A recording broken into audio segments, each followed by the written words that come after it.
tous. M'entend bien? Merci à tous d'être venus si nombreux.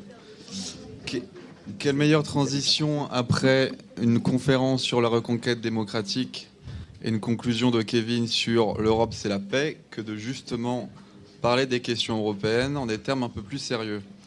Alors tout d'abord je voudrais présenter des excuses de la part d'Olivier Berruet qui n'a pas pu être là pour des raisons personnelles mais qui relaiera sur son site la conférence et qui nous soutient.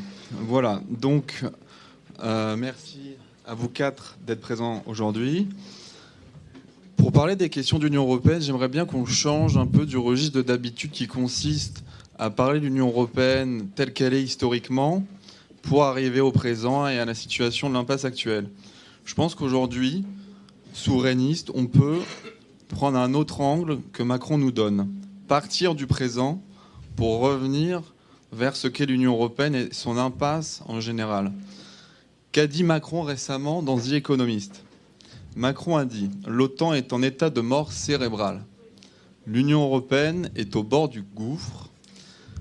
Plus fort encore, la règle des 3% de déficit est une règle d'un autre temps. » Donc on a comme l'impression que celui qui a fait de son projet européen l'horizon indépassable de sa gouvernance, projet européen exposé au discours de la Sorbonne, et aujourd'hui celui-même qui remet en cause tous ces présupposés que quand les souverainistes les critiquaient depuis 20 ans, ils étaient critiqués comme des vilains réactionnaires et des passéistes. Donc j'aimerais vous poser cette question pour commencer, Jacques Sapir, vous qui avez analysé l'Union européenne depuis longtemps, qui avez écrit sur l'euro, etc. Comment est-ce qu'on peut appréhender ces propos ? Est-ce que c'est un instinct de lucidité soudain ? Est-ce que c'est un instinct de survie ? Est-ce que c'est de la tactique politicienne ? Voilà, comment appréhender ces propos d'Emmanuel Macron récemment dans The Economist pour partir de l'actualité ?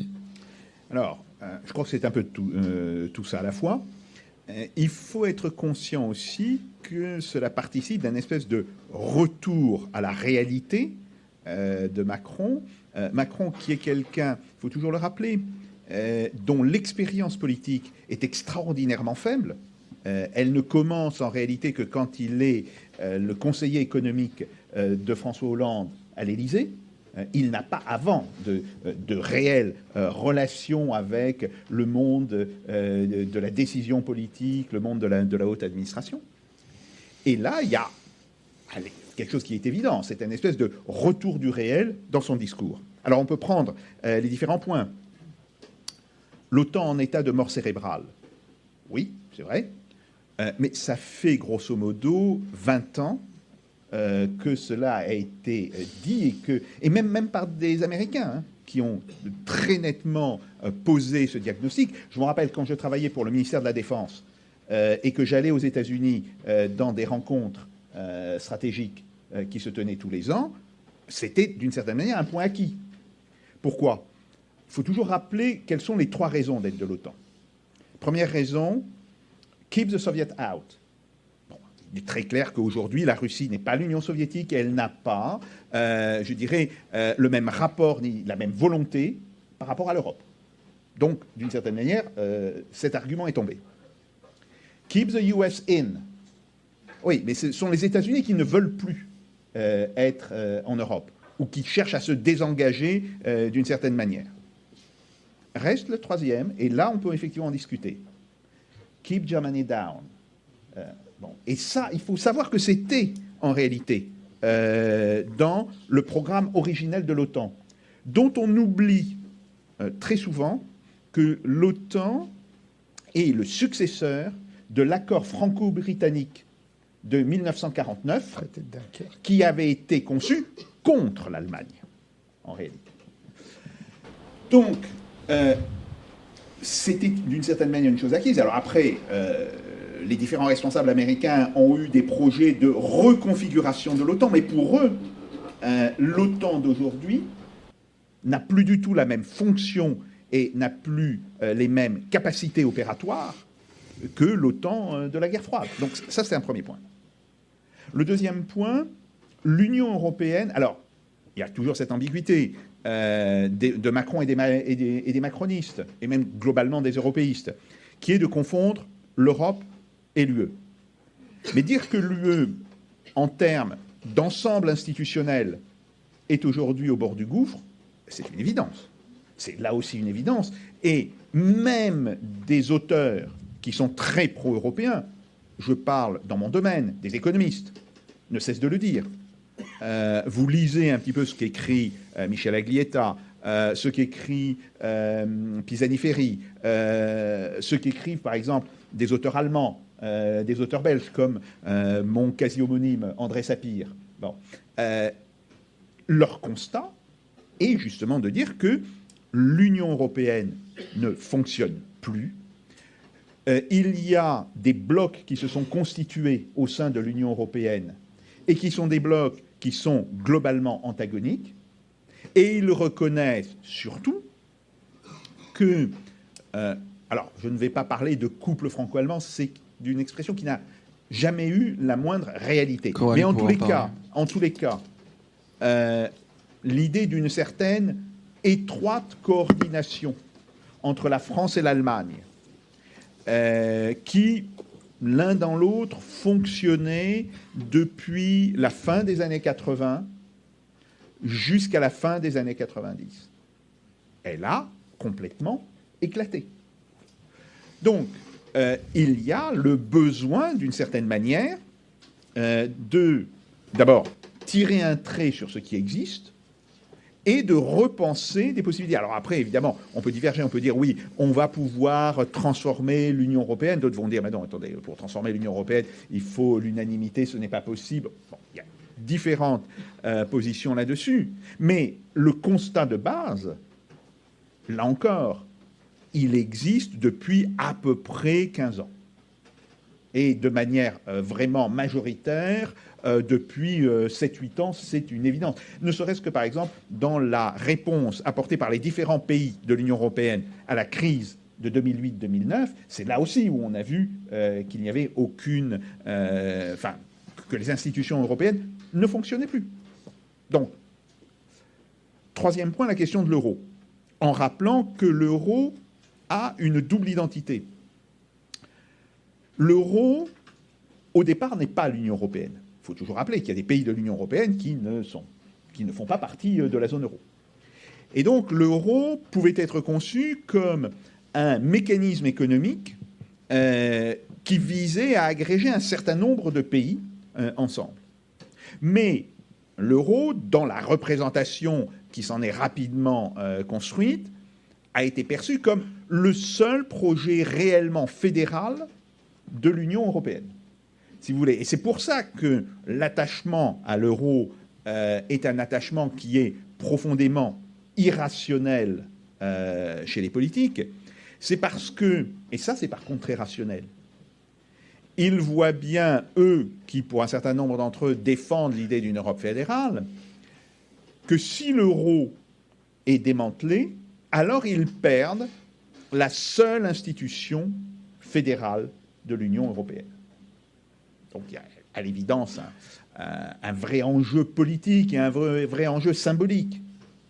Là encore, sur les critiques dans le mode de fonctionnement de l'euro, je n'ai aucune divergence avec ce que peut dire André Sapir.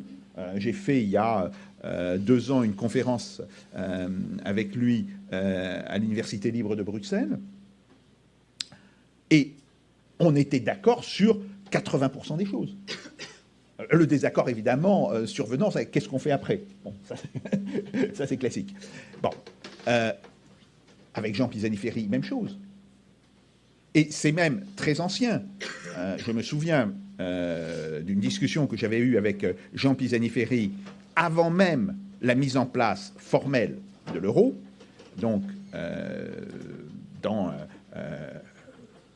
à la fin, dans les années 90, fin des années 90, où il me disait, l'euro, il faudra faire l'Europe fiscale, l'Europe sociale et l'Europe des politiques économiques très vite, sinon l'euro ne pourra pas fonctionner. Bon. D'où la situation actuelle. Voilà. Et alors après, quand je le vois, je lui dis, Coco, l'Europe fiscale, elle n'existe pas. L'Europe sociale, elle n'existe pas. Et l'Europe des politiques économiques, elle n'existe pas. Donc ton euro, sur quoi? Ah oui, mais c'est un processus long et on va... Bon, il part dans toute une série de justifications. Mais sur le fond, il sait très bien que ça ne peut pas durer.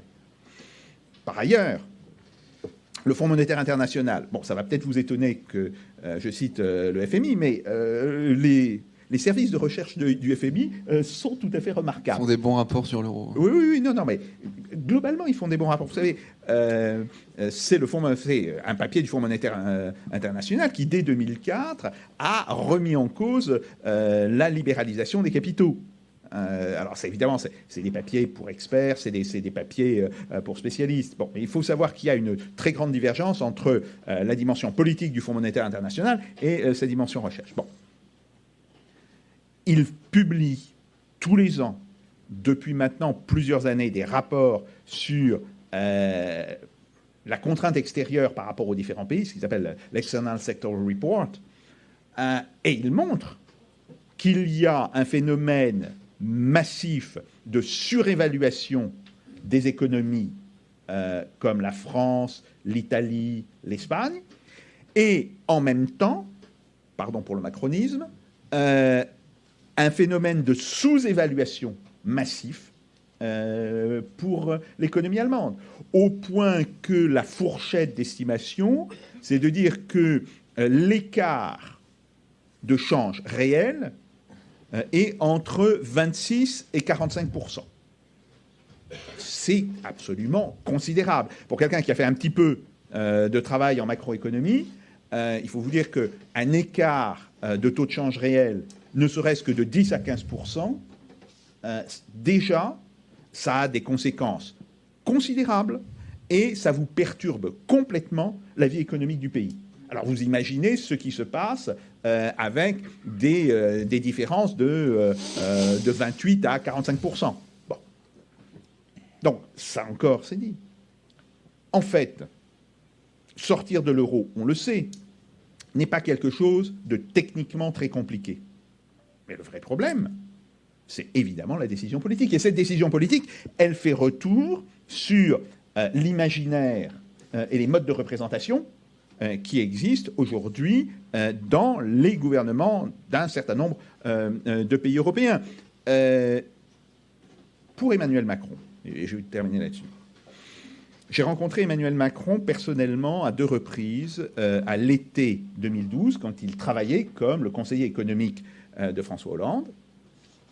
D'ailleurs, François Hollande s'est invité à un moment donné dans le bureau de son conseiller. Bien. Et à l'évidence, il n'a pas de conviction, si vous voulez, très profonde sur la question. C'est économiquement... Il ne fait pas de l'euro une religion. Attendez. Économiquement, non. Par contre, il a une vision politique de l'euro.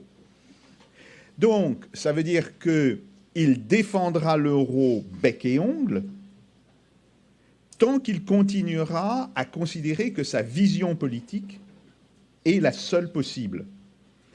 La question maintenant est de savoir, est-ce qu'il n'est pas contraint par la réalité de réviser sa vision politique? Ça, je n'en sais rien, je ne suis pas dans sa tête, d'ailleurs je préfère pas. On est là face à un véritable problème. Si David Degouille est encore dans la salle, c'était grosso modo ce qu'il avait imaginé pour Dominique Strauss-Kahn. C'était l'idée que Dominique Strauss-Kahn, qui démarre comme un europhile ou disons un européiste convaincu, est convaincu justement par les événements que ça ne peut plus durer. C'est son fameux roman Le bruit de la douche. Mercredi, j'en ai parlé à la télévision russe, à Pierre Vikanal. Bon, il m'avait dit, mais voilà, est-ce que vous ne pensez pas que Macron est en train d'évoluer sur le rapport à la Russie, sur le rapport à l'OTAN, sur le rapport à l'Europe, bon, etc. Et je lui ai dit, écoutez, je ne suis pas sûr que cette évolution soit très ferme, qu'elle soit très sincère. Néanmoins, elle existe, et il faut toujours rappeler que le langage est une forme d'action politique. Ça, c'est un point extrêmement important, surtout pour un président. Et donc, eh bien, il est très clair que l'on est aujourd'hui rentré dans une nouvelle période. Alors, est-ce que Emmanuel Macron est prêt à tirer les conséquences des différents constats qu'il a faits ou non? Ça, c'est autre chose. Mais on est clairement rentré aujourd'hui dans une nouvelle période. Très bien, merci. Et ça nous...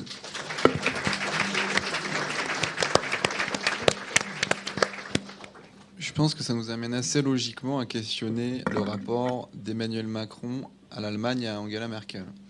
Il y a environ un an, pour les 100 ans du 11 novembre, ils se tenaient la main, la relation franco-allemande était au beau fixe, et Coralie Delhomme publiait « Le couple franco-allemand n'existe pas » avant d'avoir publié ce petit livre juste avant les élections européennes, 10 plus une question sur l'Union européenne. Et je ne pense pas qu'on puisse questionner le rapport d'Emmanuel Macron à l'Union européenne, notre rapport de fait à l'Union européenne, sans penser à la question de notre rapport à l'Allemagne. Et alors tu me disais, Coralie, avant de venir, que sur cette question du rapport à l'Allemagne, tu penses que le couple franco-allemand n'a pas de réalité, mais plus encore qu'une désagrégation de l'Union européenne peut survenir de l'Allemagne elle-même. Est-ce que tu peux nous en dire un peu plus ? Oui, c'est ça. Il faut parler un petit peu longuement de l'Allemagne parce que c'est le cœur de l'Union européenne et que, comme le poisson pourri par la tête, j'ai le sentiment que si désagrégation il doit y avoir, elle viendra du cœur de l'Union européenne et non pas de l'une ou l'autre des périphéries. L'Allemagne, c'est le cœur à un double titre. En fait, c'est la grande puissance économique et d'ailleurs, elle a énormément bénéficié des structures de l'Union européenne, de l'existence du marché unique, de l'existence de l'euro, qui ont fait monter en puissance son économie de manière un peu mécanique. C'est-à-dire que l'Allemagne a exercé une sorte de prédation économique sur son voisinage, mais ça s'est fait pour des raisons qui sont liées aux structures et non pas à une volonté consciente de prédation. Voilà. Elle bénéficie de facto d'une monnaie sous-évaluée, de la libre circulation des capitaux qui lui profite énormément, etc. Deuxièmement, cela se traduit par une domination politique. Et en fait, il faut savoir que l'Allemagne, aujourd'hui, ce sont des Allemands qui occupent les principaux postes à responsabilité dans l'Union européenne, à une très large majorité, mais à l'exception notable de la présidence de la BCE. Et ça, les Allemands le vivent très mal. Les économistes allemands n'ont de cesse de dénoncer l'actuelle politique monétaire de la BCE, qui a été initiée par Mario Draghi et que Christine Lagarde devrait normalement continuer, si toutefois elle veut que l'euro n'éclate pas. Et ça met les Allemands très mal à l'aise, et y compris la population, la politique des taux bas, etc., le rachat de dettes souveraines. Tout cela met les Allemands très mal à l'aise, y compris les gens ordinaires, parce que la presse généraliste en parle. Le Spiegel a fait il n'y a pas très longtemps sa une sur la question des taux bas que pratique la BCE et qui ruinent les épargnants. Donc la population est beaucoup plus au courant des questions monétaires en Allemagne que chez nous. Donc voilà, l'Allemagne, c'est la grande puissance économique et c'est la patronne de facto parce qu'elle a colonisé, elle se sent plus à l'aise que la France, pays jacobin, dans un univers supranational. L'Union européenne, en fait, c'est une sorte d'empire, et l'Allemagne a une tradition impériale. Bon, elle se sent plus à l'aise dans cette espèce de truc un peu mouvant, un peu bizarre qu'est l'Union européenne. Voilà. Donc moi, je pense que si le cœur de l'Union, c'est-à-dire l'Allemagne, commence à dysfonctionner, c'est beaucoup plus dangereux pour l'Union européenne que des crises de la périphérie. Des crises de la périphérie, on en a connu. Il y a eu la crise grecque en 2015. Je pense que si la Grèce était sortie de l'euro, la zone euro aurait survécu. Et c'est d'ailleurs pourquoi le ministre allemand des Finances l'a proposé, parce qu'il n'était pas inquiet. Voilà. Le Brexit, l'Union européenne va y survivre, d'autant plus qu'il y a un accord. Vraisemblablement, il finira par être signé. Et ça ne devrait pas changer grand-chose, si ce n'est psychologiquement. parce que pour la première fois, cette union qui avait vocation à s'élargir sans cesse, eh bien, se rétracte. Et c'est la première fois que ça arrive. Donc ça, psychologiquement, c'est lourd. Mais l'Union européenne devrait y survivre. En revanche, que se passe-t-il si le cœur commence à entrer en crise, ce qui est exactement en train de se passer maintenant? Le cœur, déjà, c'est le binôme franco-allemand. Il faut savoir que la relation franco-allemande n'a de cesse de se dégrader. Il y a énormément de sujets de divergence. Emmanuel Macron, au début de son mandat, avait tout misé sur le fait de réaliser des réformes de structure pour obtenir en contrepartie que l'Allemagne accepte de financer un budget fédéral pour aller avec l'euro, qui est une monnaie fédérale. Il a été conduit. Il n'a pas réussi à obtenir l'aide de l'Allemagne pour mettre en place une taxe GAFA au niveau européen. La France n'a de cesse de demander à l'Allemagne d'augmenter ses salaires, de relancer sa dépense publique parce qu'elle est en grand déficit d'investissement, parce qu'elle emprunte gratuitement, parce qu'elle est à l'équilibre budgétaire, et l'Allemagne refuse. Donc tout ce que propose la France actuellement, c'est refusé. Voilà. Donc cette relation franco-allemande se dégrade, et Macron, c'est quand même quelqu'un qui n'aime pas tellement qu'on lui dise non. Donc ça va finir en caca nerveux, quoi.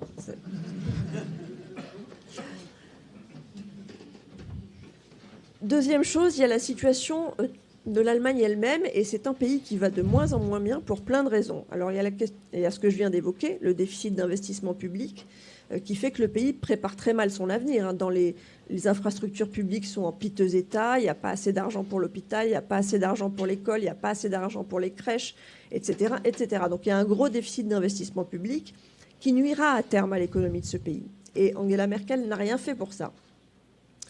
L'autre chose, c'est que le modèle allemand est un modèle qui est fait pour la mondialisation. Sans la mondialisation, l'actuel modèle allemand, c'est fini.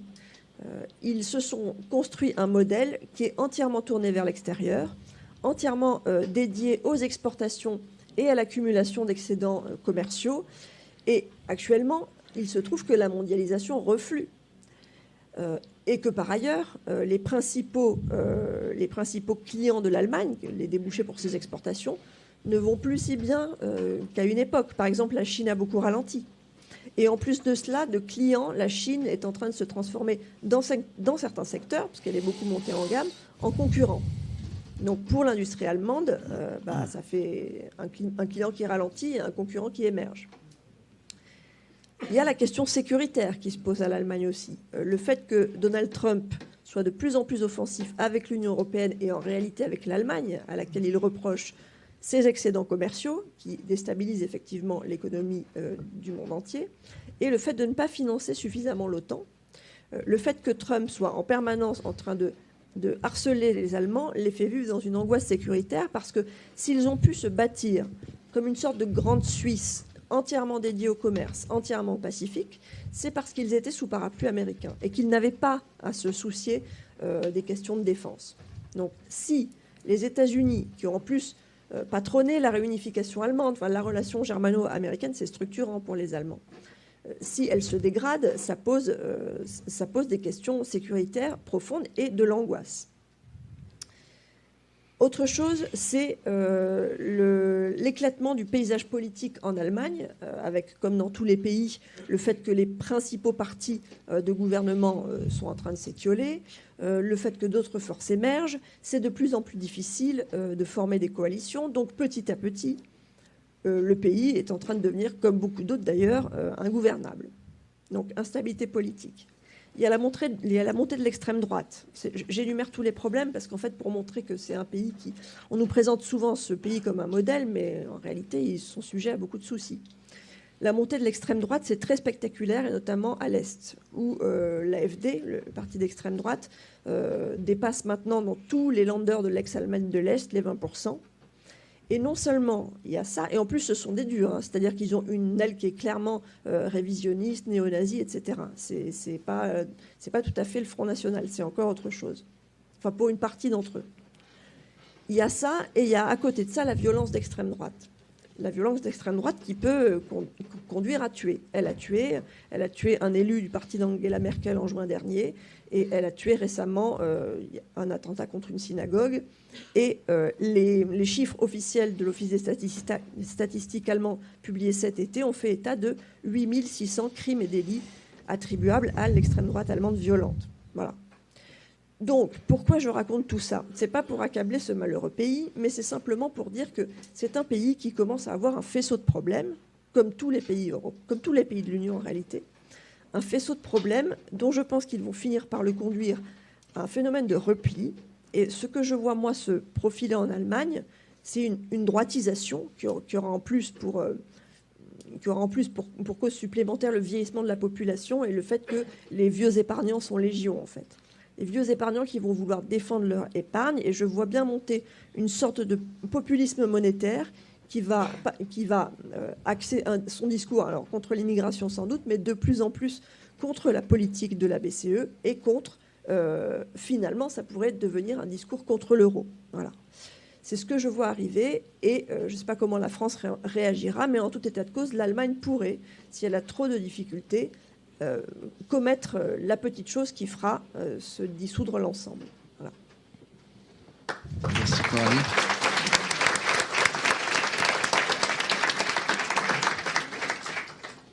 Et après avoir parlé de ces propos d'Emmanuel Macron et de la situation allemande, je propose qu'on élargisse un peu le cadre de réflexion et qu'on parle de ce qui est moins visible dans l'Union européenne. L'Union européenne, c'est l'euro, c'est un drapeau, c'est des choses qui se voient. Il y a des choses qui se voient un peu moins, c'est les questions du droit, et notamment les questions d'extraterritorialité du droit américain que nous impose le cadre de l'Union européenne. On parle de la CJUE, de la CEDH. Et Véronique Truong, je vais vous laisser la parole, puisque vous connaissez précisément ces questions. Et voilà, où en est-on aujourd'hui de cet impérium juridique et technique que nous impose l'Union européenne sur notre démocratie? Alors oui, effectivement, ce qui est important aujourd'hui, c'est de voir apparaître de façon ostensible un mouvement qui était jusqu'ici assez discret. C'est tout le talent, d'ailleurs, des politiques d'influence, c'est qu'a priori, elles ne sont pas visibles. Et aujourd'hui, on a pointé en ouverture, effectivement, les déclarations récentes d'Emmanuel Macron. Et moi, je crois évidemment à l'efficacité performative du discours quand on a une volonté politique en ce sens. Je crois malheureusement que ce qui a été dit par Emmanuel Macron est le résultat de ce constat d'échec et d'urgence à renouveler une posture par rapport à un système qui ne fonctionne pas et qui, c'est ce que je vais essayer de vous expliquer, a mis à mal ce qui nous fonde, c'est-à-dire l'ensemble des contraintes, des obligations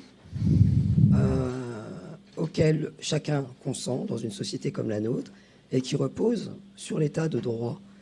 Et l'état de droit, on a tendance à croire, par un effet d'universalisme, que le monde entier partagerait notre notion du droit, ce qui est absolument faux. Si vous interrogez la littérature américaine, vous voyez que Melville a décrit dans Redburn, je crois, une vision moraliste, une vision entièrement posée sur un rapport de force avec une espèce d'aveuglement, de croyance, de religion presque, qui ferait le fondement en fait du rapport de l'Amérique avec le droit. J'ai entendu parler en première partie de cette colonisation culturelle dont nous faisons l'objet sur des questions qui nous intéressent, qui sont des questions culturelles. Et je crois qu'il faut aller encore malheureusement plus loin parce que ma pratique et ce que je peux observer de façon générale, en dehors de la pratique judiciaire, c'est effectivement qu'on est arrivé non pas seulement à une colonisation culturelle de la gauche par la gauche américaine, mais une colonisation tout court et un asservissement de notre système juridique, judiciaire et politique à quelque chose qui ne dit pas son nom. La première chose que les États-Unis ont apporté dans notre culture, c'est le standard. Pensez au mot standard. Le standard, c'est invisible un standard. Si vous changez, je ne sais pas, le standard d'une clé à molette, qui est-ce qui le décide? Est-ce que c'est le peuple qui décide? Pas. Et d'ailleurs, me direz-vous, ça nous est parfaitement égal de savoir qui a inventé le standard et qui détient les droits sur le dessin et modèle qui correspond à ce standard. Maintenant, imaginez que ce soit la même chose sur le plan culturel. C'est moins voyant. C'est pas le peuple à qui on va poser la question de savoir qu'est-ce que vous voulez comme standard, en fait, finalement, politique, économique. Voilà. Et aujourd'hui, l'Europe, elle nous donne à voir quelque chose qu'on n'attendait pas d'elle. C'est pas ce qu'on attend de l'Europe. On nous culpabilise sans cesse parce que les choses qui sont dites du côté des souverainistes sont des choses qui sont désymbolisées, qui sont de l'ordre du refoulé, du non-dit. On ne veut pas parler de ce qui fonde le rapport de l'Europe avec le reste du monde. Nous sommes en pleine guerre économique. Et l'Europe est en train de perdre la guerre économique. Et la France, elle est complètement bloquée dans un espèce de paradoxe où elle est dépossédée des instruments qui lui permettent à elle de tenir à ce qu'elle a créé. La France, elle a un passé, elle a des valeurs.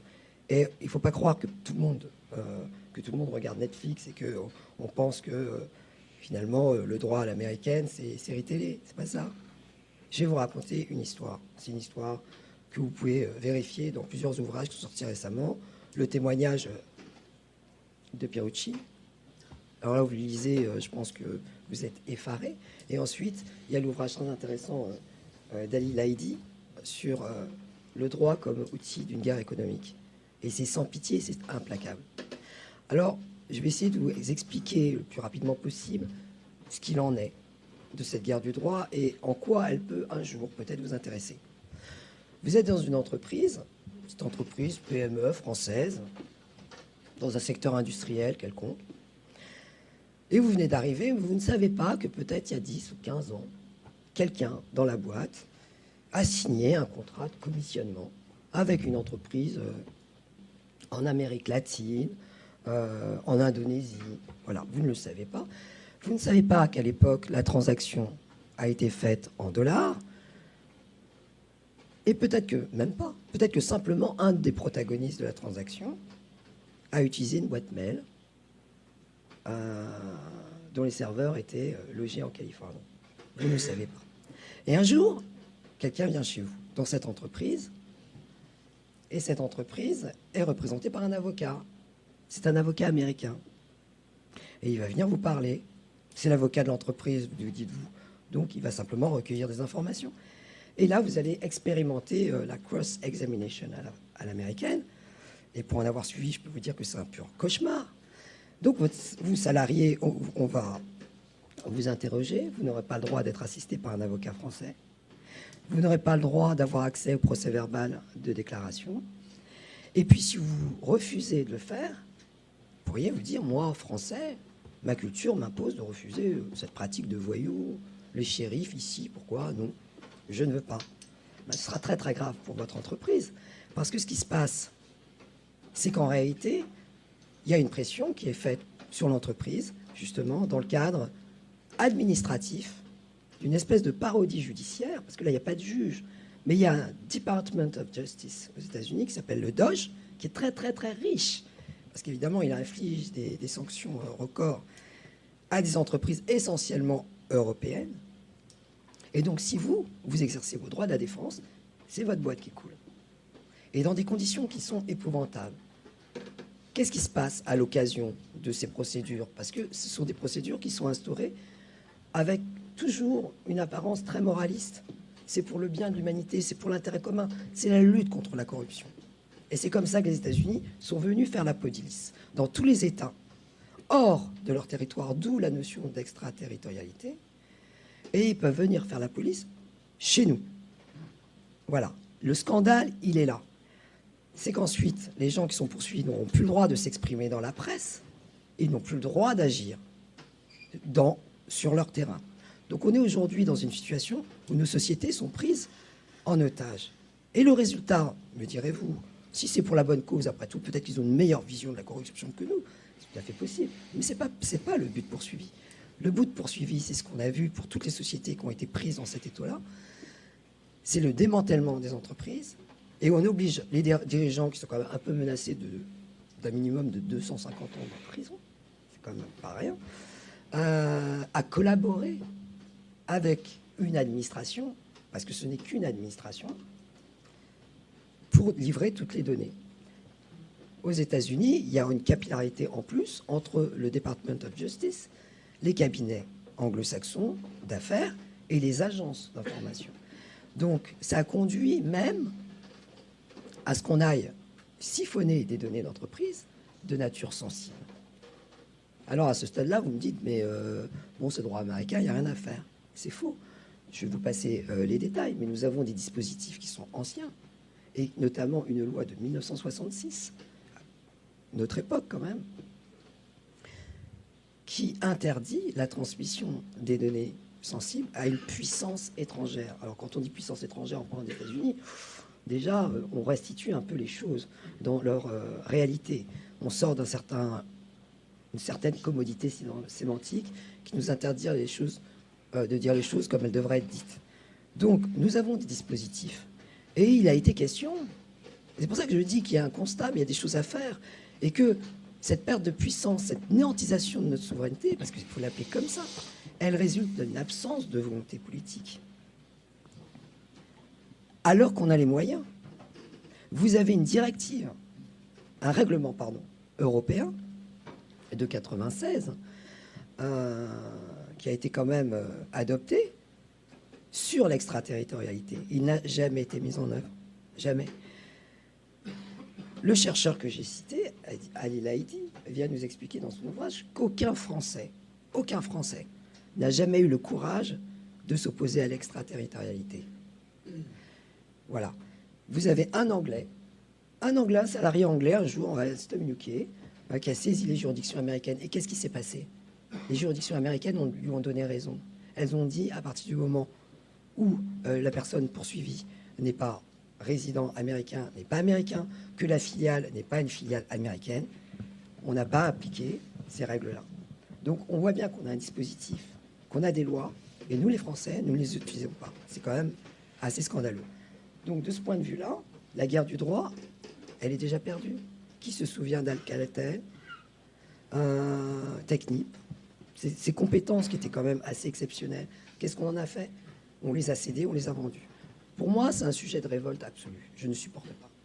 Je ne supporte pas qu'on n'ait pas imposé à la justice américaine. Ça aussi, c'est un moyen qu'on a de dire, vous voulez des enquêtes sur la corruption? Très bien. Vous diligentez. Vous ouvrez une information, vous désignez un juge, et ce juge, qu'est-ce qu'il fait? Eh bien, il fait comme d'habitude, comme tout le temps, dans n'importe quel dossier, il fait une demande d'entraide judiciaire, et il y a des commissions rogatoires, et les interrogatoires sont posés par des juges. Voilà. Et la France ne le fait pas. J'observe quand même, quand une procédure qui avait été menée contre Siemens, le parquet allemand, lui, ne s'était pas laissé faire. Et il avait exigé d'avoir le détail de toutes les informations qui avaient été livrées aux États-Unis. Et encore une fois, qui sont livrées non pas au nom d'un intérêt général qui n'existe pas, mais pour la poursuite et la préservation d'intérêts particuliers, économiques. Donc si on veut une société comme celle-là, restons comme elle est. Le constat est encore plus grave. Je ne vais pas vous ennuyer sur les questions techniques. La vassalisation du droit européen, elle est intervenue en deux temps. Au travers de l'OCDE, la lutte contre la corruption, ça a toujours été un sujet. Donc, l'OCDE décide d'harmoniser. Qu'est-ce qu'on fait? On prend un copier-coller de la loi du FCPA américain et on le met dans notre dispositif législatif. On crée un parquet national financier qui sera en charge de la corruption, qui ne sera qu'une courroie de transmission de ce qui nous sera demandé par nos alliés américains. Donc je pense qu'on est dans un système de prédation qui ne veut pas dire son nom. Et on voit bien que là, les règles européennes ne sont pas mises en œuvre et que nous-mêmes, on est complètement tétanisés, en fait. Et l'Union européenne est impuissante face à cette prédation américaine. Oui, mais elle organise, pour reprendre une expression de notre confrère Emmanuel Région, elle organise cette impuissance parce qu'elle considère, et jusqu'à récemment, ça pouvait être une croyance, elle considère qu'effectivement, il faut s'appuyer sur les Américains qui sont nos alliés. Et il se trouve que, en réalité, non. Voilà, il y a des intérêts particuliers aux États-Unis, des intérêts économiques et financiers qui nous posent dans cette situation-là. Et si je parlais que d'économie, je serais un peu loin de la vérité. Quand les Gilets jaunes, au début du mouvement, il y a un an, souvenez-vous, les Gilets jaunes ont saisi la CEDH pour sanctionner l'utilisation du LBD. Parce que c'est contraire à notre doctrine de l'ordre. La doctrine de l'ordre, c'est le maintien de l'ordre, c'est pas un rapport frontal, c'est pas un rapport de guerre, c'est une force d'interposition. On ne met pas face à face la police et des manifestants. Les blessures qui ont été encourues, la destruction des vies qu'on a pu voir simplement parce que des gens sont en train de nous expliquer. Nous nous battons dans la rue, non pas contre la démocratie, comme on le dit bêtement, mais pour la démocratie, parce que la démocratie, on ne la revoit pas dans l'Europe. Elle ne se projette pas dans l'Europe. Il n'y a aucun exemple aujourd'hui de l'actualité européenne où vous verrez un espèce d'écho de cette volonté de respecter cette démocratie. C'est ça la réaction endémique contre la mondialisation. La mondialisation est revenue à ce qu'elle était initialement. On a cru qu'en montant, on a cru au droit global, qui était une bonne idée au départ, sauf que ça marche quand on veut. C'est-à-dire que les États-Unis, s'ils décident de se débarrasser de la Cour des appels de l'OMC, mais qu'est-ce qu'elle fait? Elle arrête de désigner des juges. Donc on n'en a plus qu'un seul. Donc elle a une vision du droit qui est complètement protestative. Et nous, on n'a pas cette culture-là. Mais nous avons les outils pour dire cette situation ne peut pas durer. Donc l'Europe, elle est censée vous défendre. La CEDH est saisie. Eh ben, elle a pas donné, elle a déclaré irrecevable le recours des Gilets jaunes. Ça, c'était quand même un signal énorme pour dire, mais même votre doctrine, qui est centenaire, votre doctrine, elle n'existe pas pour nous. Alors que c'est le résultat quand même de cette expérience du face-à-face, des premières actions, des premiers rassemblements, des premiers attroupements, des premiers grands mouvements politiques. Ils sont nés et ils ont construit cette doctrine. Je veux dire, il faut quand même sortir un petit peu de cette vision-là. La CEDH, elle ne joue pas son rôle et elle ne... Je vais aller très vite sur les données personnelles. Les données personnelles, vous pensez être protégé? Pas du tout. Il y avait un traité qui s'appliquait entre les États-Unis et la France sur les protections de... Aujourd'hui, il n'existe plus. Il y a un RGDP qui ne convainc personne, parce que là, les États-Unis ont réussi à faire en sorte que là où nous, Français, nous allons à la CNIL déclarer le nombre de données qu'on détient, le but poursuivi, et qu'on nous donne la possibilité d'utiliser pendant un laps de temps, et bien là, l'entreprise américaine, elle va à un guichet et elle va dire j'auto-certifie ma capacité à respecter le traité. Bon, voilà. Plus tous les dispositifs qui permettent de pomper nos données, tout ça, on le connaît. Le dernier point quand même que je voudrais aborder, pour ne pas abuser de votre attention, c'est quand même un sujet qui est tout près de nous. Je voudrais parler de Assange. Sa situation avait été évoquée à l'IRIS ici, il y a quelques années. Qu'est-ce qu'il en est d'Assange? L'Union européenne, qui a utilisé comme une effigie nos droits de l'homme, qu'est-ce qu'elle permet pour Assange? Là, on a Assange qui est resté en détention dans des conditions épouvantables. Je vois la presse, toujours aussi équanime, constatant qu'il était dans un état très confus quand même. Il est en état de souffrance psychologique. Il a besoin d'un soutien médical, voire psychiatrique. Voilà, c'est une question que nous, on se pose régulièrement dans les tribunaux français. Celui-ci n'est pas dans son état normal. On ne peut pas le juger, il faut le soigner. Voilà, c'est un arbitrage qu'on peut faire. Et là, on dirait que pour Assange, on ne peut pas. C'est quand même curieux. On ne peut pas. Il est détenu dans des conditions absolument épouvantables et il va être extradé vers un pays où il risque un traitement qui est absolument inacceptable s'agissant d'un lanceur d'alerte. Donc là, il y a une jurisprudence longue comme le bras où l'Angleterre a été condamnée à cause de ces conditions de détention. Donc déjà, premier volet, on aurait pu le faire. Deuxième volet, c'était de dire l'extradition à laquelle on sait, l'Europe souvent oblige les États à se soustraire en disant le traitement est inhumain, donc on ne peut pas livrer la personne qui est extradée à ce type de traitement. Et là, il se trouve que ça, c'est des dispositifs qui existent, c'est des jurisprudences qui existent. Expliquez-moi pourquoi personne n'a rien fait. Alors moi, je vais vous dire, la réponse, elle est toute simple. C'est qu'en fait, on a peur. On a peur, et au lieu de réagir avec nos propres moyens, qui sont l'état de droit, on préfère faire du suivisme, essayer de négocier un petit peu, par-ci, par-là, des accords, des concessions, et on ne les aura jamais. C'est une machine, c'est un rouleau compresseur. Donc, moi, ce que je voulais simplement vous dire, c'est que aujourd'hui, l'urgence, effectivement, elle est là. La démocratie, c'est une vraie question. Vous avez cité les discours, les explications de Macron auprès des économistes. Vous avez toutes les promesses un petit peu qu'on vient nous faire miroiter. Alors aujourd'hui, la Commission, on va nous proposer des commissions géopolitiques. On va essayer de restaurer une initiative européenne citoyenne. Bon, pourquoi pas, ça a toujours existé, c'était une possibilité, elle n'est pas exploitée. On voit qu'il y a dans le discours une tentative de retour à quelque chose qui puisse être acceptable. Parce que la situation telle que nous la vivons, en fait, chacun sait qu'elle n'est pas acceptable. Et que du coup, on est dans une situation où la question, c'est la souveraineté. Qu'est-ce qu'il en est aujourd'hui? Si vous avez des lois que même des juridictions américaines vont juger comme... Ils vont dire, il y a une loi française qui s'appelle la loi Bouclier, dont je vous ai parlé. Vous avez des juridictions américaines qui sont venues vous expliquer qu'elles existaient, mais qu'elles étaient devenues non effectives parce que la France n'exerce pas sa souveraineté et n'exerce pas ses droits. Merci.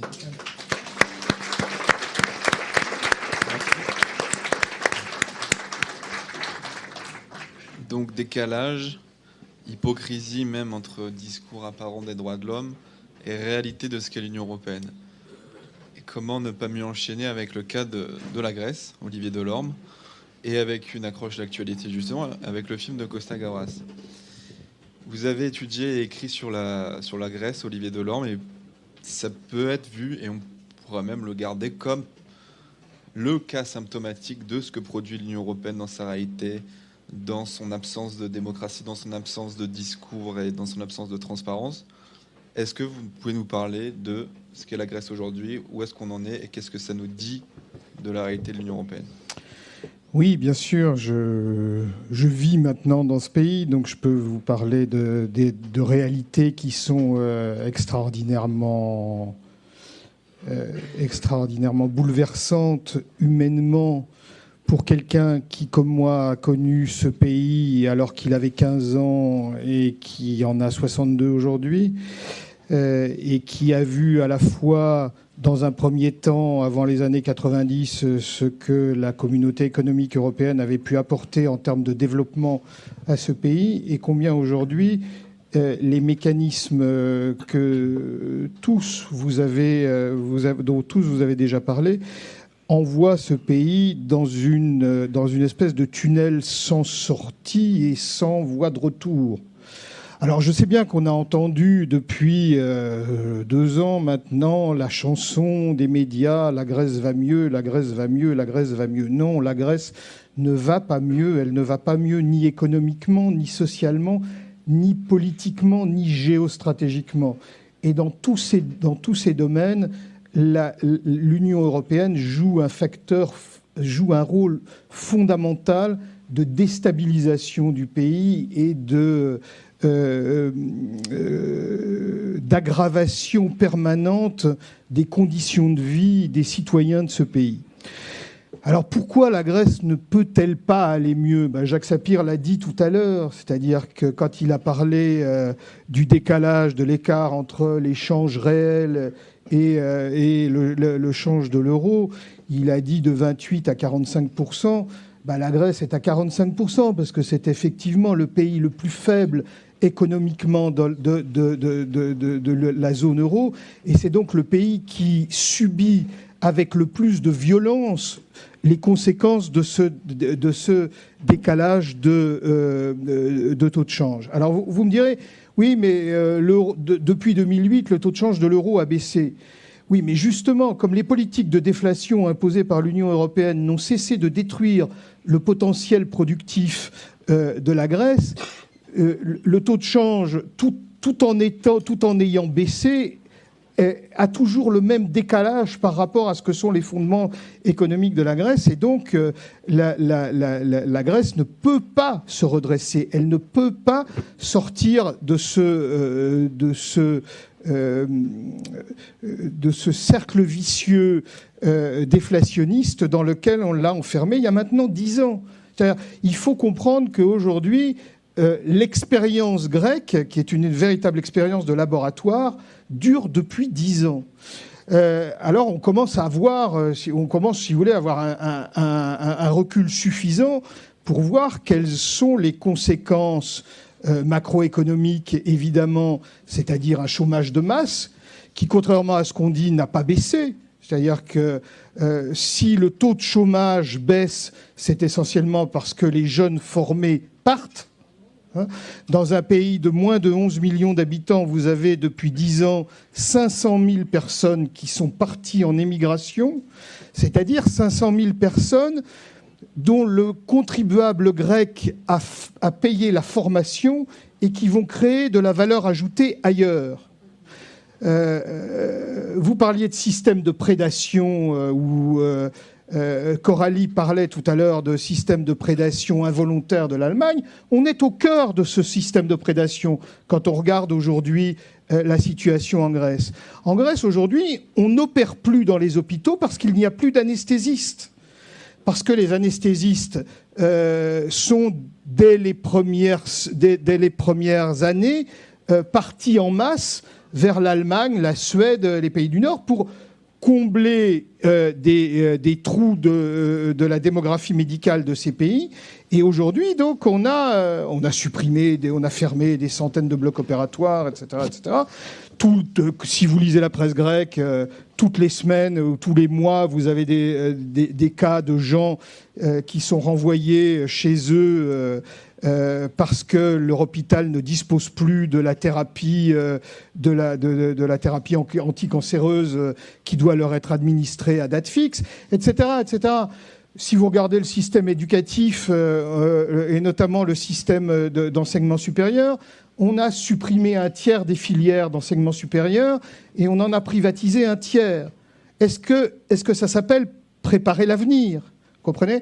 Quand vous faites partir les élites formées qui vont créer de la valeur ajoutée ailleurs et que vous mettez à l'arrêt le système éducatif en le privatisant, c'est-à-dire en le réservant aux plus fortunés ou en fermant des filières, naturellement, vous ne vous contentez pas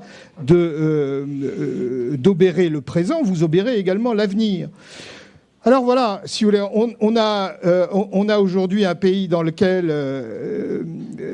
les statistiques qui sortent très régulièrement montrent que la stratégie qui a été mise en œuvre par l'Union européenne est un échec sur tous les plans. La dette qui a servi de prétexte à la mise en place de cette stratégie du choc n'a pas baissé. Elle a baissé en termes de masse, mais en termes de rapport du PIB, comme le PIB a fondu, elle est toujours au plus haut, à plus de 180% du PIB. C'est-à-dire que la dette grecque est aujourd'hui aussi insoutenable qu'elle l'était il y a 10 ans quand on lui a infligé les traitements qui lui ont été infligés au nom de son maintien dans la zone euro. Sur le plan social, le bilan est encore plus dramatique. Si vous allez aujourd'hui à Athènes, alors pas aujourd'hui parce que l'automne est un peu clément cette année, mais si vous allez à Athènes au mois de décembre, toute la ville sent le bois brûlé. Parce que c'est la totalité de la population athénienne et des grandes villes qui est aujourd'hui en état d'insécurité énergétique. Les immeubles collectifs à Athènes ne sont plus chauffés. On ne peut plus mettre de gaz ou de fioul dans les cuves. Et la plupart des immeubles collectifs à Athènes aujourd'hui sont chauffés 1 heure le matin et 1 heure le soir. Donc derrière, vous avez la mise en place de chauffage d'appoint, et notamment de chauffage d'appoint au bois. Et encore, le bois, c'est le mieux, parce que vous avez des gens qui vont chercher dans les décharges tout ce qui peut brûler, et donc vous avez des problèmes derrière de pollution, d'incendie, etc., etc. Donc si vous voulez, ça touche jusqu'au le nouveau gouvernement qui vient d'arriver, qui naturellement ne changera rien puisqu'il mènera la même politique, mais qui relève tous les dysfonctionnements en un acte d'accusation du précédent gouvernement, a récemment publié que le temps d'attente du métro pour les gens qui vont travailler le matin ou qui rentrent le soir a augmenté de 20 ou 25% en quelques années. Pourquoi ? Parce qu'il n'y a plus de crédit pour réparer les rames de métro en panne. Donc, si vous voulez, ça touche tout le monde. Et jusqu'au quotidien. La dernière étude d'Elstat qui est sortie la semaine dernière a révélé que 2/3 des salariés grecs aujourd'hui touchaient moins de 400 € bruts par mois. 2/3 des salariés touchent moins de 400 € bruts par mois. Il faut comprendre que depuis 10 ans, comme on a levé on a détruit systématiquement tout droit social, les salaires ne sont plus payés régulièrement. Voilà. Donc si vous voulez, ça, c'est le bilan de ces 10 années. Mais il y a un bilan politique aussi. C'est-à-dire que le bilan politique, ça a été d'abord une période d'ingouvernabilité, comme dans beaucoup de pays. Puis il y a eu cet espoir déçu de Syriza qui a montré quoi ? Qui a montré, comme l'a dit M. Juncker, qu'il n'y avait pas d'alternative démocratique, qu'il n'y avait pas de choix démocratique à l'intérieur des traités européens. Ça, c'est quand même fondamental, si vous voulez. C'est-à-dire qu'on a fait exploser la démocratie hellénique, fragile, puisqu'elle n'était renée qu'en 1974, fragile, on l'a fait exploser de deux manières. D'une part, par les mémorandums, les 3 mémorandums qui ont été imposés par l'Union européenne.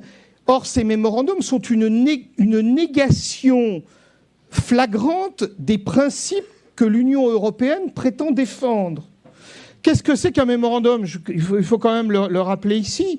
C'est un ensemble de dispositions législatives qui seraient condamnées par le Conseil constitutionnel français comme des cavaliers législatifs, puisqu'on y met tout et n'importe quoi, des choses qui concernent le droit privé, le droit public, le droit social.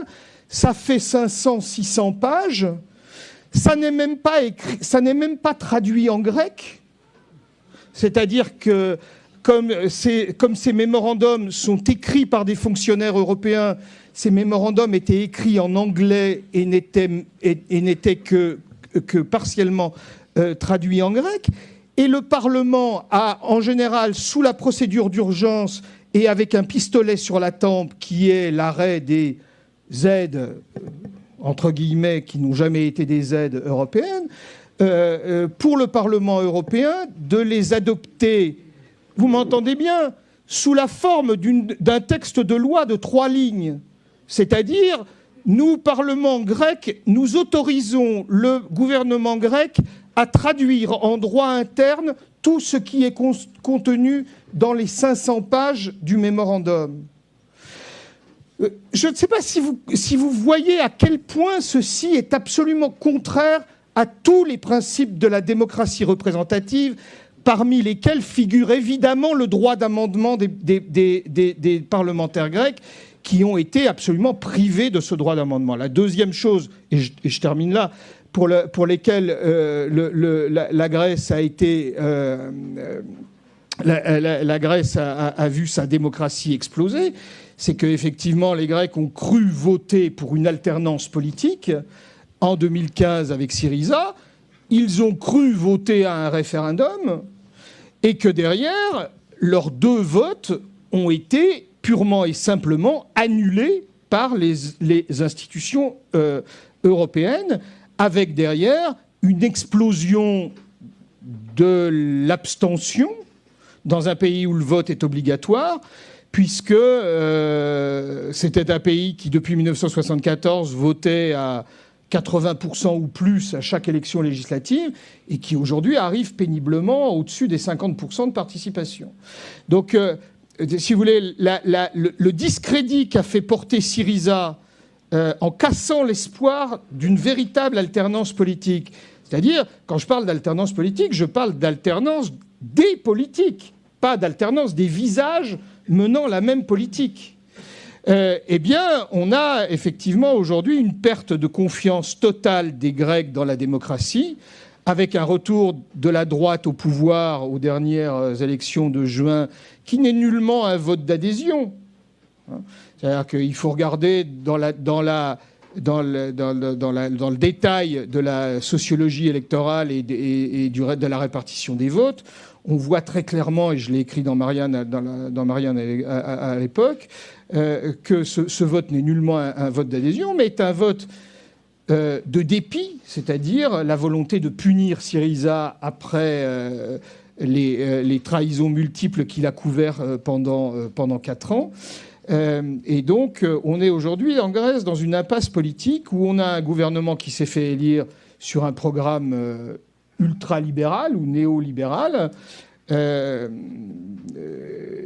ne fait en réalité qu'achever, que continuer et parachever ce qu'a fait un gouvernement dit de gauche radicale dans les 4 années précédentes. Ce qui montre, si vous voulez, et je terminerai par là, que dans le régime européen, un gouvernement de gauche radicale est un gouvernement de droite comme les autres.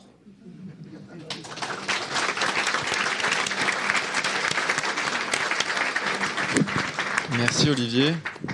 Voilà donc pour ce que produit dans son essence même l'Union européenne. Et j'aimerais qu'on revienne maintenant, pour l'anniversaire des Gilets jaunes, au rapport qu'ont entretenu ces Gilets jaunes avec l'Union européenne. Jacques Sapir, vous avez écrit « Souveraineté, démocratie, laïcité ». Et là, je vais vous poser la question à vous 4. Est-ce que vous pensez que les Gilets jaunes, depuis le départ, ont produit quelque chose de différent dans ce que le peuple français en général peut avoir dans l'Union européenne comme idée? C'est-à-dire que on en est resté, le peuple français en est resté pendant longtemps à des slogans. On les connaît tous, l'Europe c'est la paix, on est plus fort ensemble, etc. On a vu à partir d'un moment les Gilets jaunes s'approprier d'autres slogans, s'approprier d'autres visions de faire, notamment par François Boulot qui était là et qui a beaucoup amené la question de l'Union européenne chez les Gilets jaunes. Est-ce que vous pensez, Jacques et les autres, que les Gilets jaunes ont été un tournant dans le rapport que les Français ont avec l'Union européenne? Alors, le mouvement des Gilets jaunes a été un tournant dans la politique française. Ça, c'est quelque chose d'absolument sûr, non seulement par les conséquences, mais aussi par le fait que sur les ronds-points, s'est joué quelque chose d'extrêmement important, qui d'ailleurs avait été décrit par un grand historien et homme politique français du 19e siècle, François Guizot, quand il dit c'est de la lutte sociale entre les différentes classes, ce qu'il appelle classe, c'est ce que d'autres appellent des ordres, que naît la souveraineté, que naissent les institutions, et ces institutions créent des espaces de souveraineté qui permettent à ce moment-là à de nouvelles luttes d'apparaître. Je signale, ça a été écrit en 1832 et c'est cité in extenso par Marx quand il dit « c'est jamais moi qui ai inventé l'idée que l'histoire est la lutte des classes, c'est François Guizot, moi je n'ai fait qu'apporter l'idée que le prolétariat mettra fin à la... » Pas ça. C'est très exactement ce qu'on a vu avec le mouvement qui s'est produit sur les ronds-points. Ça a été une forme de réappropriation d'espaces de souveraineté par le peuple français. Et ça, c'est quelque chose de tout à fait fondamental. Alors après, l'émergence de la question européenne sous différentes formes, de l'Union européenne, de l'euro, il a été évidemment implicite. Pourquoi est-ce que le gouvernement n'a pas réagi comme a réagi le gouvernement du général de Gaulle et de Georges Pompidou en mai 68? Bon, voilà, il y a eu une grève générale. Ben oui, je lâche le SMIC.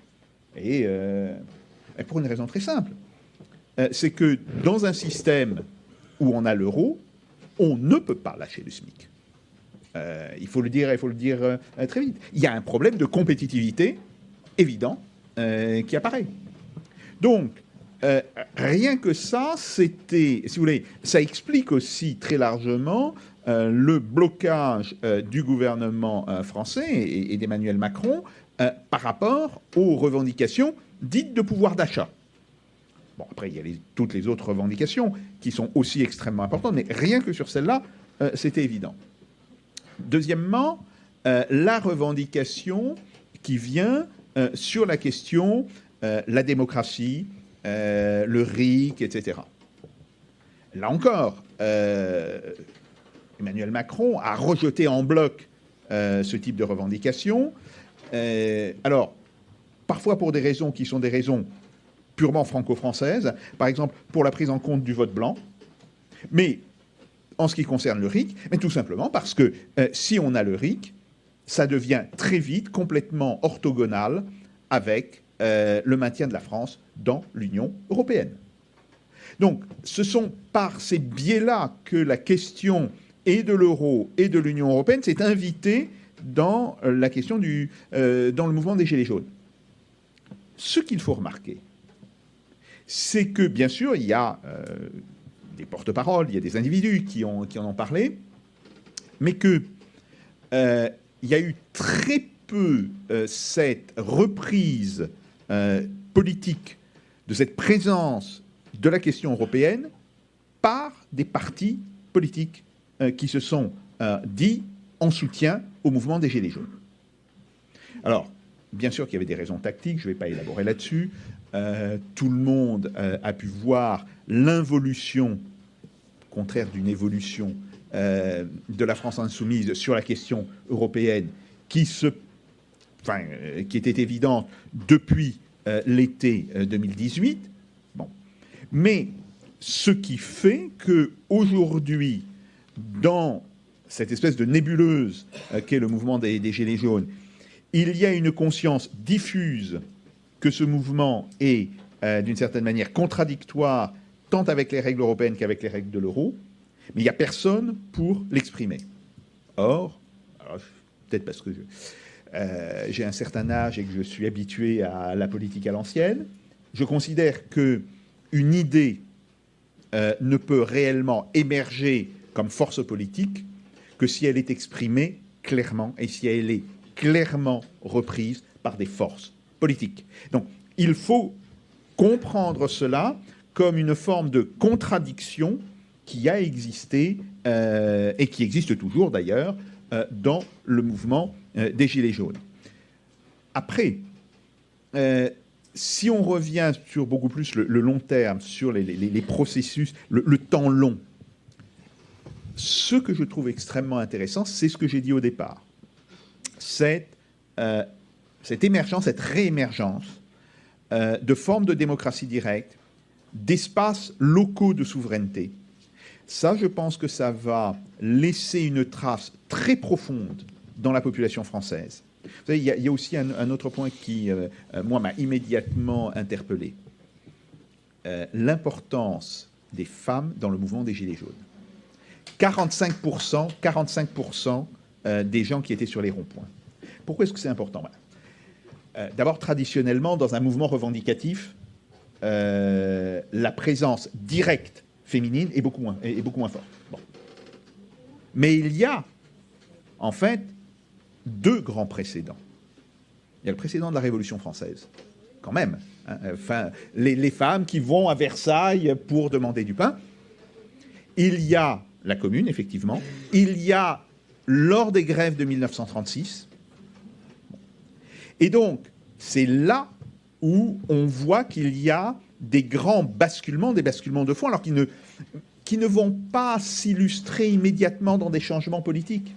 Je crois qu'il y a des temporalités différentes. Il y a la temporalité de la politique et il y a la temporalité du politique. Là, on est plutôt dans des changements qui affectent le politique que la politique en tant que telle. Mais on est bien là sur des changements de fond. Et ces changements de fond, il est impératif que des forces politiques arrivent à leur donner une forme, je dirais, non pas présentable, tout est présentable, mais disons une forme qui soit politiquement exprimée.